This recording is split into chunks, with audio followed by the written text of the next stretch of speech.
You know, not gonna lie, after seeing Matt Smith in this show, it's made me want to see him back as a Doctor a lot more in the 60th anniversary specials of Doctor Who coming next year. A little link there to my previous video on this channel.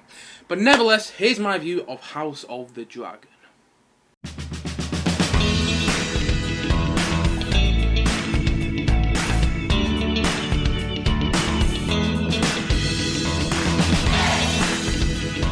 House of the Dragon. So, House of the Dragon is the newest Game of Thrones spin-off which focuses on the Targaryens hundreds and hundreds and hundreds of years before the events of Game of Thrones. And in the show we see the Targaryen family squabble, have affairs with one another, yes there is incest in the show, and also kill each other as they all fight for who's going to sit on the Iron Throne and be King Viscerys' heir. And that's essentially the gist of House of the Dragon. And honestly, I liked the show, I did. I really liked it. It was really good TV, and every single time I sat down to watch it, I'd really get, emotionally involved in the episodes. I'd sit there and go, ooh, look what's happening here, and things like that. But at the same time, though, I kind of think it's overrated, I've got to admit. I think it's very well written, and I think that the episodes are all really entertaining to watch. But it also left me feeling a bit empty and confused, I'm not gonna lie. Like, I really loved the first two episodes and the last episode of the series. I thought those episodes were absolutely fantastic because they just had this gradual storytelling. It wasn't slow, there was always something happening, but things just moved along at a gradual pace. And then as the series went on and there was these huge time jumps, it felt like we were missing out on a lot of the characters' lives. It felt like we were rushing the story. And I know that's what might happen in the book that this show is based on, but I haven't read the book, so I don't know. And also, there are such things as adaptations. And I'm watching this and I'm going, okay, yeah, we're meeting Rhaenyra there. She's quite a young person. And then 3 episodes down the line, she's got 3 kids. You know what I mean? It's sometimes a bit, I don't know what the word is. It's just sometimes a bit overwhelming to watch. I don't know if that's the right way of putting it, but it's confusing for me personally because I'm getting myself emotionally attached to certain actors playing characters in the show, and then they change the actors. And they haven't done that with all the characters. Matt Smith plays Daemon throughout the entirety of the series. Paddy Considine plays King Viserys throughout the entirety of the series. And you have Steve Toussaint playing, Corlius, I think that's what the character's name is, throughout the entirety of the series. Although we don't see enough of him in my opinion, but we could see more of him next series of the show. But at the same time though, yeah, I really love those characters because they were just played by one actor throughout the whole of the series. Some other examples there as well, like Wes Ifans as Otto Hightower, and also the guy who plays Sir Criston Cole. Those characters were all played by the same actor throughout the entirety of this first series of House of the Dragon. But then you had other characters, who were played by different actors. And I'm not saying the actor who came in to, play the older version of those characters did a bad job. I'm not saying that whatsoever. Like, you have Emma Darcy coming to play the older version of Rhaenyra, and you have, Olivia Cooke, who was great, by the way, in Ready Player One, one of my favourite parts of that movie. She comes in to play the older Alicent Hightower, and I'm not saying those actors did a bad job whatsoever. I'm not saying they did a bad job. What I am saying is it was just a bit hard to get myself attached to those actors playing those characters because we'd had such an attachment to the other actors playing those characters. We had such an attachment to Millie Alcock, I think that's what her name is, who played the young Rhaenyra, and the one who played the young Alicent, because they were the ones we were first introduced from the show. So I was watching the older Rhaenyra and the older Alicent come into it, and again, I'm not saying the actors did a bad job, but I am saying I just struggled to get myself emotionally attached to those characters, and it took me about 2 episodes to do that, and I never had that with Game of Thrones. I never had that. In fact, in Game of Thrones, you literally see the actors grow up throughout the show. Kit Harington is like a little baby in the first series. You literally see Maisie Williams as Arya Stark grow up throughout the show. She's very young in the first series. Then by the end of Series 8, she's she's an adult when you think about it. And like you see the same with Sophie Turner, who played Sansa. You even see with Peter Dinklage, who plays Tyrion. You know, not to say Tyrion was like a kid or anything when the show started, but by the end of Game of Thrones, Tyrion, you know, Peter Dinklage is much older as Tyrion. Same with, you know, Nikolai Coster-Waldau, who played, I can't type out his name by the way, I'm not actually sure, but still, it's the same with the guy who played, you know, Jaime Lannister. It's the same with Alfie Allen, who played, you know, Theon Greyjoy. We get attached to these actors playing those characters, and so we see them grow throughout the show, and then, you know, our emotional attachment isn't changed because the actors weren't changed. And when certain, you know, big plot points happen with those characters, like, spoiler here because you haven't seen Game of Thrones, but when, like, you know, it's revealed that, you know, Jon Snow was actually a Targaryen, literally like, oh my god, that's amazing, I didn't see that coming. And you just, it's such an amazing emotional payoff because you've literally watched Kit Harington play that character up till, what is it, series 6. You've literally watched him play that character for 5 series. And then that moment is like, wow, I didn't see it coming. And I just, yeah, I don't think we're going to have a moment like that in House of the Dragon in the later series. I might be wrong, but because they keep changing the actors, it feels like I can't get fully attached to certain characters I've got to admit. And the show does have a lot of perks on. I will get on to my negative thoughts on the show a bit later, some of the downsides of the show, some of my criticism of the show a bit later in this video, but the show does have some perks still. It's beautifully shot. Honestly, the cinematography in the show is quite incredible. You know, I don't if people see this. I follow a lot of like movie accounts on Instagram, and I saw someone take a bunch of the shots from House of the Dragon and put it in an Instagram post, and it was actually really spectacular just to look at. And that was on an Instagram post, you know what I mean? It just, the cinematography and some of the shot composition is really something spectacular in this series, and also the scenery and the settings look beautiful. And I know some of the scenery and some of the settings are the same as they were in Game of Thrones. It's just like a bit, I don't know what the right word is, a bit more newer, if you will, because it's set hundreds and hundreds of years before Game of Thrones. And so I know some of the settings are the same, but just watching them again come back, like, oh, what's the place? Dragonstone, that's it, Dragonstone. Seeing that again in a different light is really fascinating and beautiful and just kind of captivating, the scenery in itself. And the story is compelling. I did look forward to watching House of the Dragon every week, but at the same time, though, I would finish the episodes and go, it was good. I'm not saying it was bad, but I don't think it's as good as everyone else is making out to be. I've got to admit. Like, there's some people online, and it's all subjective. If you love it as much as some other people do, that's amazing. I'm not taking that away from you. But there's some other people online, some other YouTubers who I watch, who, you know, saw the show, saw, you know, certain episodes of the show and go, oh my god, that is one of the best episodes of TV I've seen all year. And I'd watch that episode and go, yeah, it was good. It was one of the best episodes of TV I've seen all year, though. And, funnily enough, and I know this might be a bit of a hot take, an unpopular opinion, if you will, I actually think that Lord of the Rings, Rings of Power is better than this show. Because I had more fun watching the Rings of Power.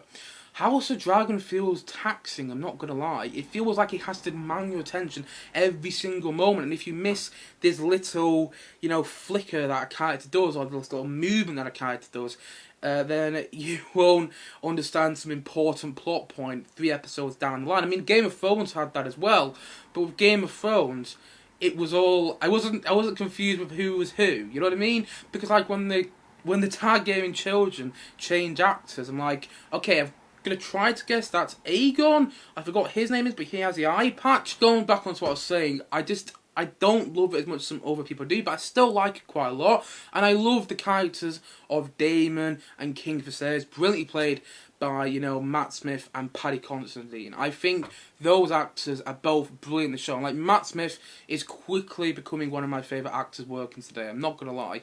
I mean, I haven't seen him in lots, but his interpretation of the Doctor from Doctor Who was just something else. Even though I didn't love every single episode he was in as Doctor Who, I always loved him in that show. And also, he was amazing as Prince Philip in the first 2 seasons of The Crown.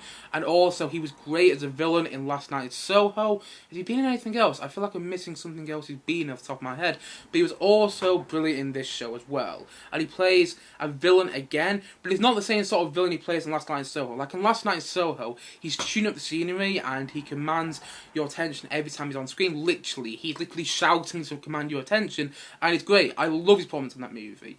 But at the same time, though, his performance in the show, although villainous, is actually much more underplayed. You know, Matt Smith's got one of those faces as an actor where he communicates about 1,000 different things without speaking. Matt Smith doesn't have to say a word, and you're like, oh, wow, he's communicated so much. So just his look, just his little, you know, sniggers, if you will, and just things like that, which really showcase how amazing Matt Smith is as an actor and how amazing his performance is as Daemon Targaryen in this series. And also, Paddy Considine gives such an emotional performance, and you can't help but feel sympathy for his character as the series goes on. Like, I don't want to go into spoilers just yet for the series, we haven't seen it yet, but particularly towards the end, you feel a lot of emotion with that character, because he never changed the actor. You know, they kept Paddy Considine playing that character, and so by the later stages of this series, you have such an emotional attachment to him. And also because his family was squabbling and arguing one another, you just gotta feel sympathy as well, because it's like, he just wants to bring the family together. He loves his daughter, Rhaenyra, but like, Rhaenyra's best friend ended up marrying, you know, King Viscerys. Alicent ended up marrying Viscerys, so at the same time though, there's a big wall between Alicent and Rhaenyra now, and he tries to bridge that gap, and he tries to get Daemon back on his side, and he tries to bring the family together with Corlys and Rhaenys as well. What is that? What her name is? Rhaenys? That's, yeah, the queen that never was. He tries to bring all these characters together, and it just doesn't work quite all the time.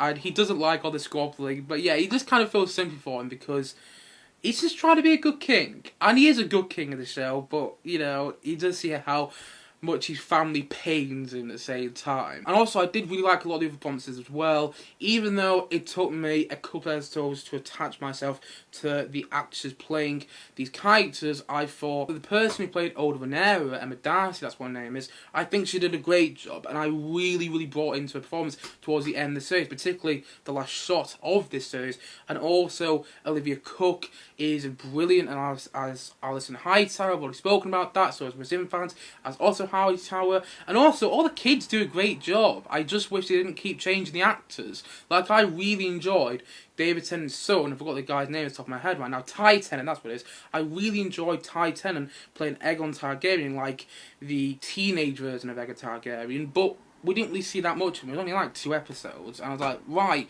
I've got attached to him playing that character now, and then you changed it.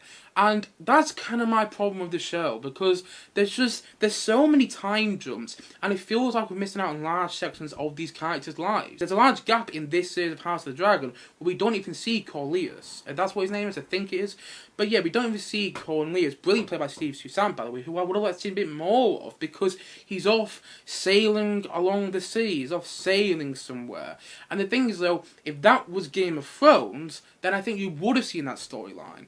But I don't feel the show is expansive enough either, and I don't feel we really see all these different vast locations in the world of House of the Dragon, which we did see in Game of Thrones. You know, we don't have the exotic settings of King's Landing juxtaposing the, you know, dark scenery of Winterfell where it's always snowing. We don't have that in this show, and I do feel we're missing it, I'm not gonna lie. I feel we're missing that expansiveness, and I know this series was shot during the pandemic, and it doesn't feel like that whatsoever, by the way, but I do know this show was shot during the pandemic, so maybe they couldn't have it as expansive as they want to, but I just, yeah, I was kind of missing the fact, you know, in Game of Thrones you had all these different characters, and you had loads of different storylines going on, and I'd keep cutting to all these different storylines. You know, some were more interesting than others, granted, because that's what can happen when you watch a show. Some storylines and some episodes will always be better than others, but, you know, when you watch Game of Thrones, it's coming to all these different storylines, and it feels expansive, but at the same time, though, it's balancing them perfectly. You know, you'll jump over to Arya and the Hound, and then you'll jump over to Tyrion and Podrick and stuff like that. You'll jump over to Jaime and Cersei. Then you'll jump over to, you know, the Wall, where Jon Snow and what's his name is now? Oh, I forgot. But the guy who was with Jon Snow for the Lord Show. Not sure if I'm making sense, by the way. But you get the point I'm making. You jump to all these different storylines, and it felt expansive and it felt exciting, and you really got interested in all those different storylines, and it was balanced so well at the same time. But here, you know, with House of the Dragon, it just focuses on one family, and I feel that that loses something compared to Game of Thrones. Like, a lot of people are saying that House of Dragon is better than Game of Thrones now. I disagree. I mean, it's definitely better than Game of Thrones Season 8, because Game of Thrones Season 8 was absolute pants. You know, it's one of the most disappointing series of TV I've ever seen. I remember when I first watched Game of Thrones Season 8, by the way, a little side note here. I was going around going, actually, it wasn't that bad. I was in denial. I was going around going, oh, it wasn't that bad. It was still entertaining. And I remember, I think I watched a couple episodes again not too long ago. Well, I'd say not too long ago, about a couple of years ago now. And I couldn't believe how underwhelming and disappointing it was, and it just, yeah, I'm not a big fan of Game of Thrones Season 8, but I am a big fan of Game of Thrones Seasons 1 through 7. I don't care what anyone says about Game of Thrones Season 7, I thought that was riveting and exciting, and some of the best TV I'd seen of when it came out. I can't remember when Season 7 came out, was it 2019? I think it was, that might have been Season 8 actually. So it must have been 2017. I'm having to guess there, but still, nonetheless, it was some of the best TV I've seen up to that point, Game of Thrones Season 7, and I haven't felt that about House of Dragon. And I know, you know, Game of Thrones had 7 seasons, so I know comparing them is a bit unfair, but everyone else seems to be doing that, so I'm doing it as well. You know what I mean? And, you know, they both do feel adjacent. Game of Thrones and House of Dragon do feel like cousins, you know what I mean? They feel like they go really well together. You could watch House of the Dragon, and then you could move on to Game of Thrones, and you'd feel that story connectivity. But at the same time, though, I'm missing some of the best parts of Game of Thrones in this show. I'm missing seeing all the different storylines, seeing all the different families. And yes, we do get a bit of a taste of the different families, like the Lannisters, the Starks, and the Baratheons. We do still get a taste of them, but I'm missing all that stuff. That's what I'm saying. I'm missing just like the expansive nature of Game of Thrones in this show.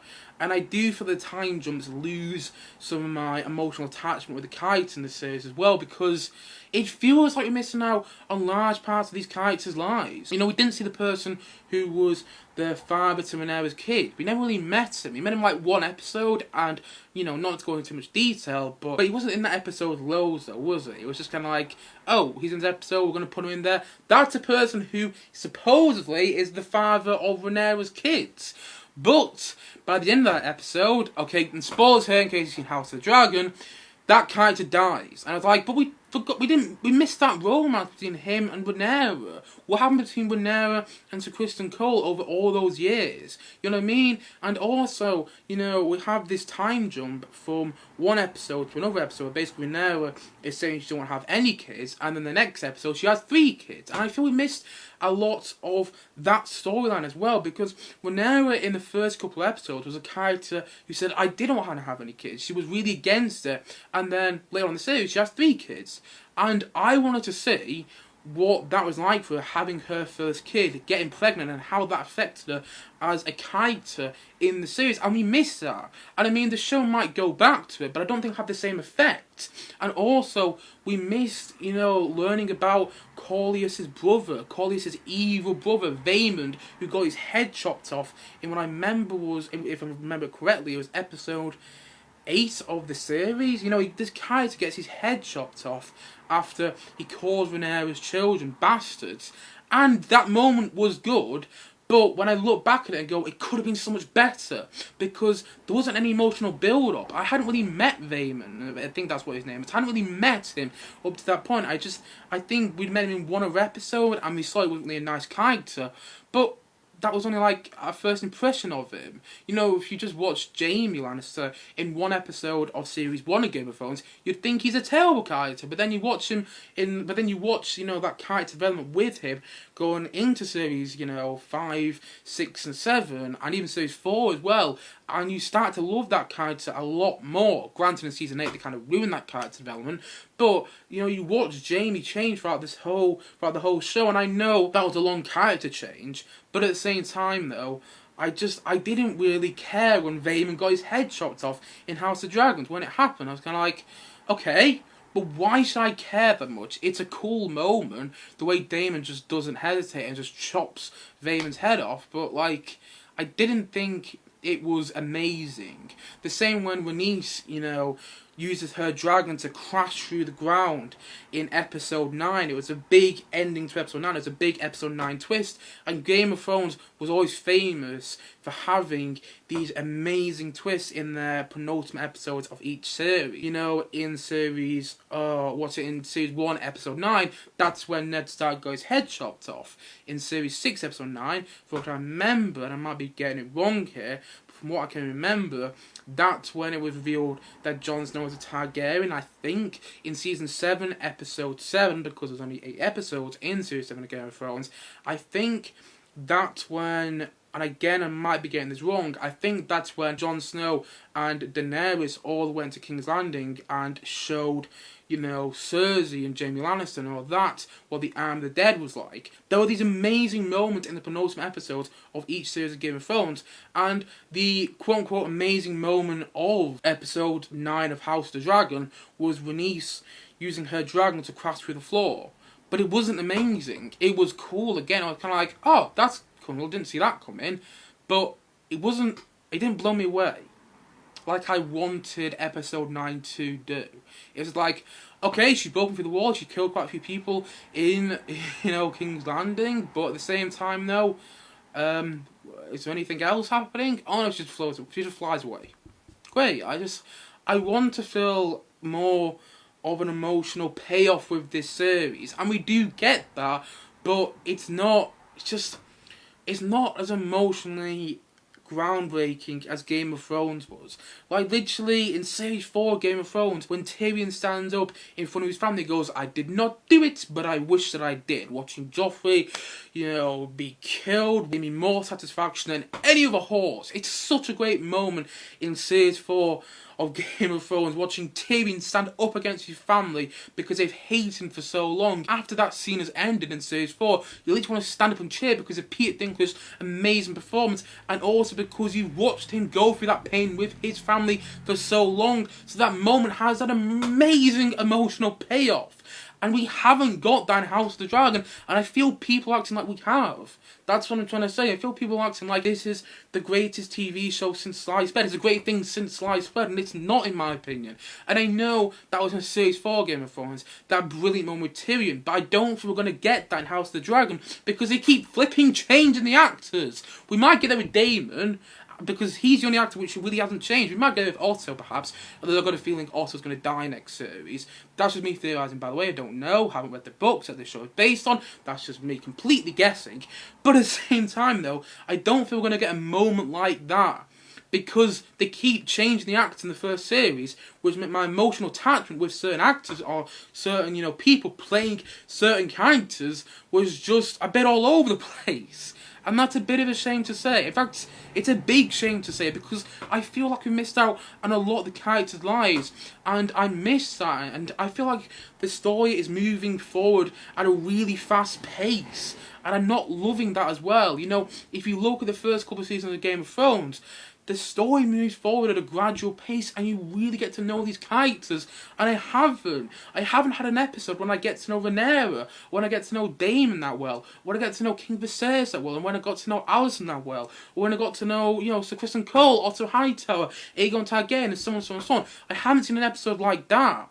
And that's because the show moves at such a fast pace. And one of the showrunners recently has come out and said that Series 2 is going to move at an even quicker pace. What?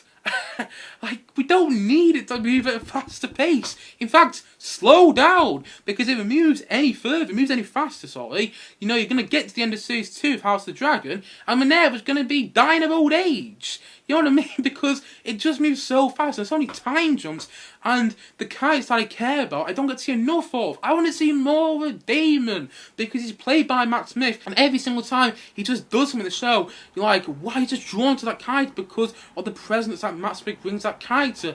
And I want to see more. I wanted to see more of younger Rhaenyra. I want to see more of older Rhaenyra, and how those two characters change. Give me an episode just focused on Rhaenyra. Give me an episode focused on Alicent. Give me an episode focused on how that relationship between Alicent and Rhaenyra's changed. Give me an episode focused on Corlys. And Game of Thrones did that, but House of the Dragon's not doing that. So it's taken me a bit off guard, because, I don't know, I thought this show would be much more gradually paced. I got that impression because of the first few episodes of this show, but at the same time though, when you get into the late episodes, it just feels like they've got to keep pushing forward to get to the meat of the story. Like, they haven't actually got to the meat of the story yet. And I'm like, but we've just watched a full, 7 or 8 hours to get to this part. And where is the meat of the story? That's what my question is. Where is the meat of the story? Because we keep pushing forward, and I just want House of Dragons to focus on one time period now. Stop pushing forward so much. I understand that the book that this show is based on might do that, but there's such things as adaptations, and also it wouldn't be unheard of for a fancy TV show, for a fancy film, to go away from the books, to, subvert expectations and do things differently than what the book does. And I know George R. R. Martin, who wrote the book that the show is based on, is also one of the writers in the show. But, even he can change things if he wants. What I've heard as well, Game of Thrones did that. In fact, the last Game of Thrones book hasn't even come out, and the last series of Game of Thrones has come out. They did that. Granted, it didn't work as well, but I kind of wish the House of Dragon just did things a bit differently and gave us episodes that focused on its characters and didn't do so many time jumps. And also, the show did feel like it was a bit tight on budget because it was spending so much of the money on the CGI dragons, which didn't look as good as they could have, by the way. I must admit, the CGI in the show was a bit ropey, although that wasn't a huge thing for me. That wasn't a huge problem. But at the same time, then, what I'm saying there is because they spent so much of the money on the dragons in this show, it feels like they couldn't spend more money on all these different settings and things like that. I felt like they had to keep it too tight on budget because of all the dragons. And I understand that they need a lot of dragons in this show, but it feels like there's a tight budget going on. And also, at the same time though, I think it's episode 6 of the series where we see Daemon and Rhaenyra go to the beach at night, and I couldn't see what was going on though. It was so dark, and apparently that episode was directed by the same guy who directed the big battle between the humans and the Army of the Dead in the final series of Game of Thrones. Remember that episode that no one could see? And the same thing happened in this show. There's one episode where there was these important moments going on, and I couldn't really tell what was actually going on. Like, one of the Targaryen children was riding a dragon, and then I could just make it out, to be honest. And Daemon and Rhaenyra were sharing quite an intimate moment, but I couldn't just make it out. Honestly, it was just like, it was really, really dark, and I just couldn't tell what was going on in that episode too well. And the show does have a lot of great moments, and I was really entertained by it, and I did find it to be really good TV, but I didn't find it to be great TV. And my thoughts on the good parts and the bad parts of the show can be exemplified in one scene in one episode of the show, and that's the scene in episode 8 where you have Viscerys' final dinner. And that scene is both really good and also a bit naff at the same time. Like, that scene starts off with Viscerys coming to the table, and you have this breathtaking performance from Paddy Considine as he thanks his family for all being there, and you see how ill King Viserys has got. And then as soon as King Viserys leaves that scene, everything just became a bit stagey then, a bit ropey, because that was the first time we had these older actors playing the Targaryen children, and it felt a bit forced when, Rhaenyra's son started to try and have a fight with, Alicent's son. It just felt a bit forced, that moment. In fact, it felt really forced, and it didn't feel that, it didn't feel like there was, any big emotional payoff going there. What's his name? The kid with the eye patch made a speech about being here with his cousins, and then his cousins, Rhaenyra's children, they started to attack him, and I was kind of like, great, but I don't really care that much, because we've got new actors playing these children now, we've got new actors playing these characters, and it just, I don't know, that moment felt staged to me in that scene. So, although that scene started off fantastically with Paddy Considine, doing his final performance as King Viserys, which was breathtaking, the end of that scene just kind of went downhill really quickly because it just felt really staged and quite forced, to be honest. And that's because I didn't have any emotional attachment to the new actors playing the Targaryen children and Rhaenyra's children. I didn't care too much about that moment, I've got to admit. And I do think that the show is good though. I'm not by any means saying it's bad. I did like it. I really enjoyed watching each episode. I look forward to watching each episode because the show released weekly. And I really love characters like King Viserys, Rhaenyra, Alicent, Otto Hightower, Prince Daemon. I love all these different characters. But at the same time though, I would love them a lot more if we got to have more time with those characters.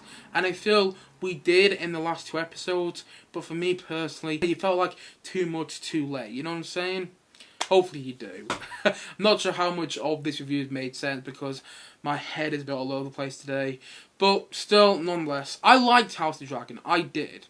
But I think it could have been a lot better, and I do think it's overrated, but I still think it's a well-written show that is worth watching. And so, all in all, I'm going to say that House of Dragon, I'm going to say that it's a 7.5 out of 10. I like this series, I really do, and if you love it, that's awesome. But I wish I loved it as well. And also, one thing I forgot to mention, by the way, but I'm mentioning now, so I didn't forget to mention it, is the music, by the way. The music is done by Ramin Djawadi, who also did the music for Game of Thrones. And his music for Game of Thrones was, quite honestly, it was something else. It's heart-pounding, it was riveting, and the music in Game of Thrones, you just listen to it now, and it takes you back to certain moments in that show. And the music here is not as good in my opinion. I still like the musical scores for this series, but I don't feel it has any of the iconic themes which Game of Thrones has. And that's even kind of showcased by the fact they just used the main Game of Thrones theme for the opening titles again. They didn't actually try and put a new theme in there. And I'm fine, by the way, with the fact that they used the Game of Thrones theme, the Game of Thrones title theme for the titles of House of the Dragon. That didn't bother me. In fact, it actually kind of made me smile. But at the same time, though, I can't really pinpoint any memorable motifs, any memorable themes from House of the Dragon, whilst I can with Game of Thrones. I can remember the theme for the Army of the Dead in that show. I can remember Khaleesi's theme for that show. I can remember, the theme for the Battle of the Bastards. I can remember all these brilliant pieces of music from Game of Thrones just like that. But at the same time, though, I can't do that with House of the Dragon. And that's not to say it has bad music, but, I always think music tells a story. And I'm struggling to grasp the story that the music in House of the Dragon is telling. But anyway, saying that though, the production value of the show was fantastic. Like I said before, I loved the way it was directed. Some of the cinematography in the show was spectacular, and the performances were all great. And also, by the way, another thing I haven't mentioned yet is the fact that the show is immersive. It does immerse you into the world of House of the Dragon. Even so, I have my problems with the story because it jumps forward in time, and it feels like we're missing a lot of characters' lives. It feels like it's trying to get to the meat of the story and we haven't really got there yet. Even though I have my problems with the show and the fact that they kept changing the actors and stuff like that, I still did feel immersed into the world of House of the Dragon, which again, on the surface sounds like quite a small thing, but it's actually quite a big thing. If you're not immersed into the world of these fancy TV shows or into a fancy film, then you're not going to really care about what's going on. But I was immersed into the world of House of the Dragon. And even so, I do personally think that Lord of the Rings of Power is better. And that might be a controversial opinion, but I don't care. It's my opinion. Even so, I don't love this show. I am still happy I saw it, and I would recommend it. And I can see why a lot of people would love the show as well. But I just personally think it's overrated. I don't think it's as good as Game of Thrones. And I know Game of Thrones had 7 pretty incredible seasons of television, but I have seen some people online say it is better than Game of Thrones, and they're comparing it and saying why it's better and things like that, and I'm like, is it though? And I know House of the Dragon has still got a couple more seasons left of it, according to George R. R. Martin. I know that they are planning to do a lot more series of House of the Dragon, so those big emotional payoff moments could still happen, but for me, they haven't happened in this series. And I still remember watching Ned Stark's head get chopped off in Season 1, Episode 9 of Game of Thrones, and having quite just this big shock. Even so, I kind of knew that was coming, because I'd already heard about it, because I was a bit late to watching Game of Thrones. You know, I think about 6 seasons of Game of Thrones had come out by the point that I actually sat down to watch the first series. Even so I knew Ned Stark was going to die, that moment was still shocking because of the writing. And I haven't really been shocked by any moment in House of the Dragon. That's what I'm trying to say. And so, all in all, I think that House of the Dragon is a well-written show, and I think it is a good TV show. I think it's a really good TV show. But I just don't think it's brilliant. But there you go. I do still think it's well-written, and I really liked it overall. And so, all in all, I'm going to say that House of the Dragon, I'm going to say that it's a 7.5 out of 10 from me.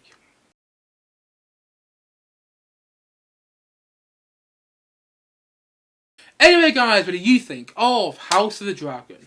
Please you comment down below, let me know your thoughts in the comment section below. Anyway guys, thank you as always for watching, and if you haven't yet, please you click down below and like and subscribe on this video, and look forward to seeing many more, both film and TVs, come very soon on this channel. See you guys again soon, bye bye for now, bye!